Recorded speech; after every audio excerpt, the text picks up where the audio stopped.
Мачорот во чизми. Се беше еднаш, пред многу години, во едно мало и сончево село, еден воденичар кој имаше 3 сина. Кога умре воденичарот, на своите синови им остави се што имаше. На најстариот син му ја остави воденицата, на средниот син му го остави магарето, а на најмалиот му го остави мачорот. По смртта на нивниот татко, двајцата помали браќа решија да тргнат по светот и да си ја побараат среќата. Тие собраа се што имаа, го прегрнаа својот постар брат, му посакаа среќа и си заминаа. Двајцата браќа пешачаа со денови и пристигнаа во едно село во кое имаше голема воденица. Постариот брат го врза магарето и реши да остане во селото за да си бара работа. Среќата му се насмевна. Најде работа во воденицата. Помалиот брат се натажи. Што да правам сега, си помисли тој. Освен за себе, тој требаше да се грижи и за мачорот што му го остави татко му. Седеше натажен и одеднаш слушна како некој му шепоти. Ти го доби најмалиот дел од наследството, но ќе видиш дека ќе ти донесам голема среќа. Момчето се исплаши, оти не знаеше од каде доаѓа гласот. Во собата немаше никој друг освен мачорот. Мачорот веднаш кажа што му е потребно. А сега, господару, сакам да ми донесете неколку работи. Ми требаат шапка, чизми, меч и една голема вреќа, а во неа да има неколку различни семиња, суфлеб и моркови. Момчето се повеќе се чудеше, но ги исполни барањата на мачорот.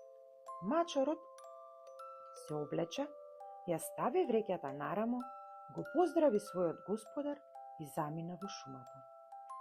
Откако му ги даде потребните работи на мачорот, момчето стана уште посиромашно. Му остана само облеката што ја носеше. Мачорот во чизми имаше план. Тој во шумата ги нареди морковите, лебот и најразличните семиња, ја отвори вреќата и чекаше подготвено. Наскоро, привлечени од вкусната храна, до вреќата почнаа да доаѓаат зајци, еребици и фазани. Гладните животни влегуваа во вреќата за да се најадат, а остроумниот мачор веднаш ги улови. Погледна наоколу, набра неколку големи печурки и си помисли. На кралот ќе му се допадне оваа закуска.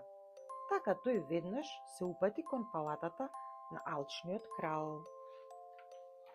Мачорот побара да се сретне со кралот. Го одведоа до него и тој се поклони љубезно поздравувајќи го. Ваше величество, му рече, во знак на пријателство ви носам скромен подарок од мојот господар, маркизот од Карабас. Мачорот ја измисли оваа титула за својот господар. Кралот веднаш нареди да се подготви голема гозба во чест на маркизот и неговиот гласник. Извинете, но мојот господар нема да може да дојде на гозбата. Тој замина во обиколка на своите полиња, се оправда остроумниот мачор. Во ред, пренесете му на вашиот господар дека сакам да го запознаам, му рече кралот. Мачорот повторно смисли остроумен план. Не беше тешко да се предпостави по кој пат секојдневно ќе се движи кочијата на кралот. Хитриот мачор дозна и дека ќерката на кралот е една од најубавите принцези на сиот свет, па на својот млад господар му го кажа својот план. Ќе правиш како што ќе ти кажам. Утре ќе ги скриеш лиштата и кога ќе помине кочијата на кралот, ќе влезеш во реката и ќе почнеш да се давиш. Момчето внимателно слушаше што наумил мачорот. Следниот ден тој ги скрија лиштата и влезе во реката. Мачорот ја виде кочијата на кралот и застана на патот. Досетливиот мачор исплашено почна да вика колку што го држи гласот. Помош, помош, запрете ја кочијата, Мојот господар го ограбија разбойници и го фрлија во реката. Ве молам, помогнете ми. Кралот го препозна мачорот во чизми, што му донесе прекрасни подароци и веднаш ја запре кочијата. Откако мачорот раскажа што се случило, кралот ги испрати своите слуги во замокот да донесат соодветни алишта за младиот маркиз.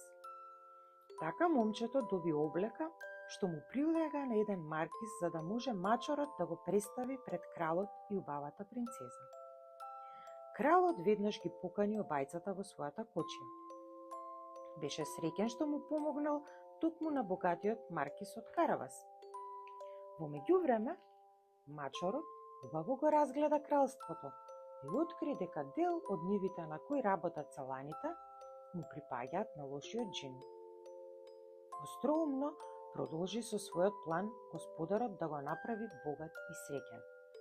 Трчаше пред кралската кочија и на сите селани им кажа дека ако кралот ги праша на чија земја работат, тие да одговорат дека собственик е маркизот од Каравас. Во знак на благодарност им вети дека ќе ги ослободи од лошиот џин, кој секоја година им ја јаде жетвата. Селаните го послушаа мачорот и како што поминуваше кралската кочија, тие го фалеа маркизот од Карабас и извикуваа: Да живее маркизот! Кралот се воодушеви колку го почитуваа селаните. Маркизот пак не можеше да го одвои погледот од убавата принцеза, која веќе си ја замислуваше како своја невеста. Во меѓувреме, мачорот тргна кон дворецот на лошиот џин. Паметниот мачор ја дозна тајната на богатиот џин. Тој бил способен да се престорува во различни животни. Најпосле, мачорот пристигна во дворецот на џинот и посака да се сретне со него. Веднаш го побара она пошто беше дојден. Ваше височество, разбрав дека имате најисклучителна моќ на светот, но не можев да поверувам во она што го слушнав. Џинот, за да му докаже на мачорот дека има моќ да се престорува во различни животни, се престори во лав. Сега ми веруваш ли? Го праша мачорот. Хутриот мачор се престраши до смрт, но за неколку мига се созеде и смисли нов план. Одлично, но ова беше премногу лесно. Ајде да те видам престори се во нешто многу помало од тебе, например во глушец, му рече мачорот. Тоа многу го налути џинот, не помисли два пати и веднаш се престори во глушец. Мачорот ја чекаше оваа можност. Замавна со шепата и во еден залак го голтна глушецот. Откако го победи џинот, мачорот го истражи целиот замок. Во визбата на замокот го пронајде огромното богатство на лошиот џин. Многу злато, скапоцени камења и дијаманти. Откако виде што се поседувал џинот, реши да му каже дека богатството му припаѓа на маркизот од Каравас. Мачорот ги повика слугите, ја објави смртта на џинот и ја најави посетата на неговиот господар, кој ќе биде придружуван од кралот и принцезата. Мачорот во чизми навистина се потруди посетата на кралот, принцезата и маркизот да помине безпрекорно. Се беше подготвено на време. Кочијата застана пред портите на замокот, а кралот и принцезата се воодушевија од оно што го видеа. Кралот не можеше да ја сокрие возбудата од она што го гледа. Маркизу, навистина ме изненадивте. Имате прекрасен дворец, му рече кралот. Маркизот не знаеше што да одговори на сето тоа. Тој воопшто и не размислуваше за пофалбите на кралот. Туку имаше нешто друго на ум. Постојано мислеше на убавата принцеза. Кај себе ги имаше клучевите од визбата на џинот, каде што беше заклучено целото богатство. Па реши на принцезата да ги покаже скапоценностите. Пред да слезат во визбата, тој ја призна својата љубов. Убавата принцеза беше пресреќна, бидејќи и таа беше влюбена во него. Тие беа судени еден за друг. Момчето од ковчегот со злато ја одбра најубавата круна и ја подари на принцезата. Уште веднаш реши да ја побара за жена. Ваше височество, ви се поклонувам со една молба. Сакам вашата ќерка да биде моја сопруга, му рече момчето. Кога го слушна ова, кралот беше пресреќен. Веруваше дека неговата ќерка ќе биде убаво згрижена во прекрасниот замок и ќе ужива во богатството. Но умниот мачар не престана да ги кова своите планови, па дури и овој пат сакаше да го надмудри алчниот крал. Во палатата се најавуваше голема гозба. Се беше на своето место, кога слугите започнаа да поставуваат масата. Очите на кралот му светеа. Какви вкусни јадења, си помисли кралот. Нешто недостасува на трапезава. Донесете ми печена патка. Кога слугите отидоа по патката, имаа што да видат. Мачарот повторно ги надмудри сите. Си се насладил со патката и не оставил ниту едно парче за кралот. Во дворецот беше објавен денот на венчавката. Сите беа пресреќни за престојната свадба на принцезата и маркизот, особено кралот. Во кралството свадбите се славеа со денови, а алчниот крал по случката со патката за својот народ подготви богата гозба. Беше наредено на трапезите во дворецот да има секакви јадења. Сите се радуваа на тој голем ден.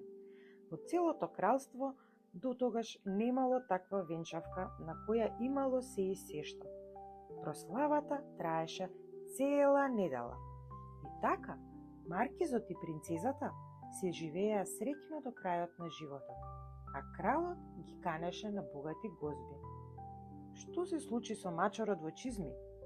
Мачарот стана вистински благородник. Имаше храна во изобилие, дремеше на најубавите столови и веќе не ловеше глувци. За повеќе интересни приказни, бајки и сказни, како и за подршка и подобрување на каналот, ве молам стиснете subscribe.